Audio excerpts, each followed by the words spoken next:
Halo teman-teman, di video kali ini aku mau ngejelasin nih kepada kalian semua tentang yang namanya jaringan komputer atau physical layer. Yuk, langsung aja kita simak videonya. Oke, yang pertama, di sini ada yang namanya tujuan pembelajaran. Di sini tuh mahasiswa diharapkan mampu menjelaskan konsep data dari yang namanya sinyal dan juga bandwidth.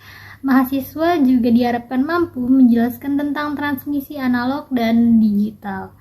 Next, ada yang namanya data.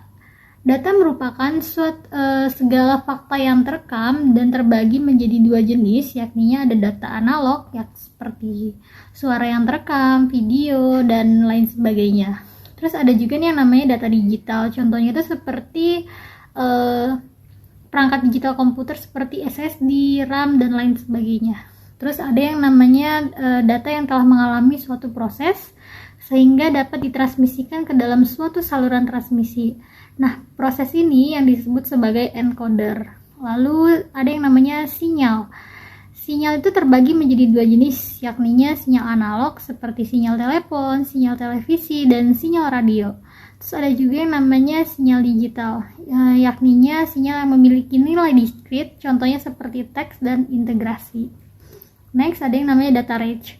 Data range itu apa sih? Data range adalah sebuah kecepatan data yang merupakan jumlah data yang ditransmisikan melalui koneksi yang diukur dalam satuan bit per detik atau BPS.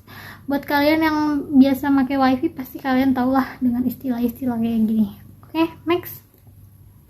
Ada yang namanya spektrum.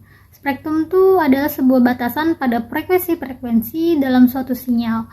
Spektrum merupakan batas pada frekuensi-frekuensi dalam suatu sinyal yang dibedakan menjadi dua macam, yaitu ada absolute bandwidth yang merupakan lebar spektrum, terus ada juga yang namanya effective bandwidth atau merupakan pita dengan ukuran yang sempit atau juga disebut dengan narrow band pada frekuensi-frekuensi yang memuat sebagian besar energi.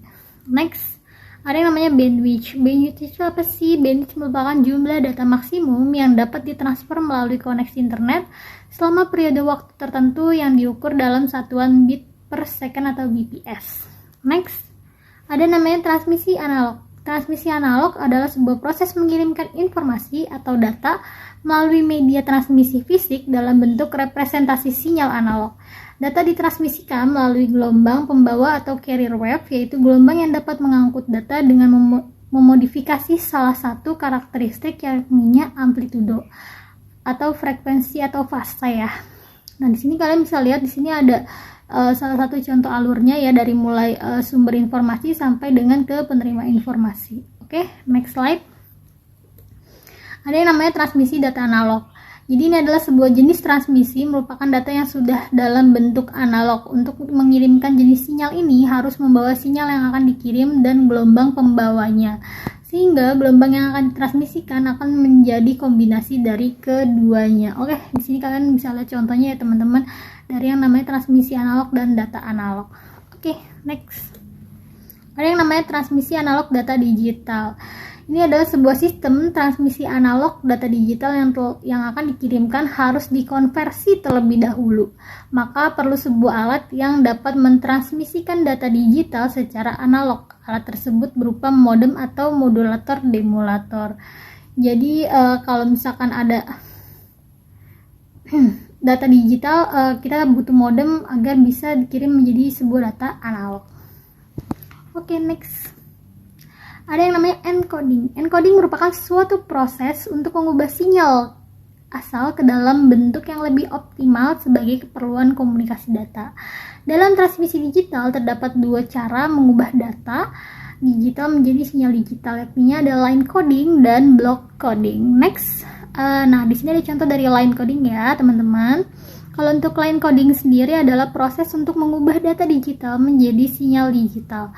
Data digital yang dalam format biner direpresentasikan atau disimpan secara internal sebagai seri 1 dan seri 0. Terdapat 3 teknik dalam line coding, yakni ada unipolar, polar, dan bipolar. Next, ada transmisi analog data digital.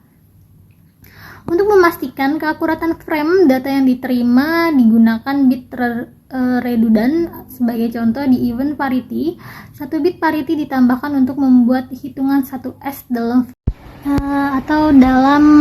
frame ya teman-teman, sehingga dengan cara tersebut jumlah bit asli dapat ditingkatkan. Pengkodean blok diwakili oleh notasi slash.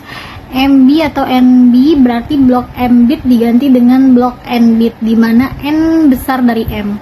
Pengkodean blok melibatkan 3 langkah, yaitu division, substitution, dan kombinasi. Oke teman-teman, next slide kita ada konversi analog ke digital. Nah, di sini ada yang namanya data analog. Data analog itu adalah aliran data kontinu dalam bentuk gelombang, sedangkan data digital discrete.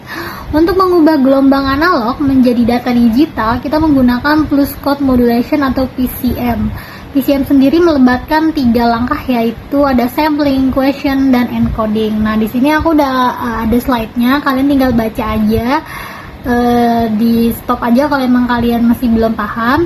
Terus lanjut aku mau ngasih tahu ke kalian tentang transmisi paralel. Nah, transmisi paralel ini